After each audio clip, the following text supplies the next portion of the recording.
안녕하세요. 번대기학교 세상소리 뉴스 3 찐쌤입니다. 2022년 한 해 잘 보내고 계신가요? 지난 1월 한 달 동안 우리나라와 세계에서 어떤 일이 있었는지 알아봅시다. 첫 번째 뉴스입니다. 남태평양 섬나라 국가 통가의 바다 밑에 있는 화산이 폭발하여 피해가 계속되고 있다고 합니다. 지난해 12월 촬영된 위성사진과 비교했을 때 마치 흑백 사진처럼 도시 전체가 화산재에 뒤덮여 있는데요. 통가 정부는 화산재로 인해 마셔야 할 물이 오염되어 큰 문제라고 합니다. 또한 화산 폭발 이후 통신망도 마비되어 초기 피해 사항을 파악하는 데 큰 어려움을 겪었다고 합니다. 뿐만 아니라 화산 폭발로 인해 최대 15m의 지진해일이 덮쳐서 피해는 더욱 크다고 합니다. 통가 화산은 마그마에 가스가 많이 들어있고 화산 꼭대기가 해수면과 가깝기 때문에 파괴력이 컸다고 합니다. 하루빨리 피해가 회복되어야 할 텐데요. 우리나라에는 이러한 화산 폭발의 위험이 없는지, 화산 폭발은 어떤 원리로 이루어지는지 함께 생각해 봅시다. 두 번째 뉴스입니다. 얼마 전 미국에서 말기 심장질환 환자에게 유전자를 조작한 돼지의 심장을 이식하는 수술이 성공적으로 진행되었습니다.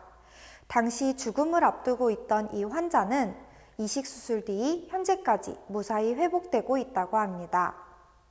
이번 수술은 유전자를 조작한 동물의 장기를 통째로 살아있는 사람의 몸에 이식해 정상 작동까지 확인한 세계 첫 사례라는 점에서 많은 관심이 쏠렸습니다.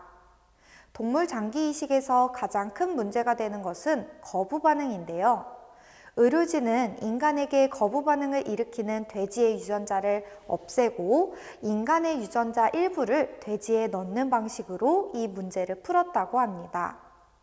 세계적으로 장기이식자가 턱없이 부족한 현실에서 이번 수술로 인해 장기 부족 문제 해결에 한 발 더 다가서게 되었다고 합니다. 여러분은 동물의 장기를 이식하는 것에 대해 어떻게 생각하시나요? 여러분들의 의견을 댓글로 남겨주세요. 세 번째 뉴스입니다. 쓰레기도 다이어트가 필요하다는 사실 알고 있나요? 코로나19로 배달음식 주문이 늘고 택배 같은 비대면 소비가 늘면서 쓰레기 처리가 심각한 문제로 떠오르고 있습니다. 이에 서울시에서는 지난해 9월에서 11월 164가구를 대상으로 쓰레기 다이어트 프로그램을 실시했습니다. 참가자들은 프로그램 기간 동안 저울로 생활 쓰레기의 무게를 측정하고 활동 노트를 작성하며 쓰레기 배출량을 줄였습니다. 그 결과 1인당 평균 생활 쓰레기 배출량을 약 40% 줄였다고 합니다. 무심코 종량제 봉투에 버렸던 쓰레기를 재활용품으로 분리 배출해서 생활 쓰레기의 양을 줄인 것인데요. 또한 다회용 도시락 용기 쓰기, 천바구니 사용 등으로 쓰레기 배출량을 줄였습니다. 쓰레기 배출량을 줄이기 위해서 여러분들은 어떤 노력을 할 수 있을까요? 구체적인 실천 방법을 댓글로 남겨주세요.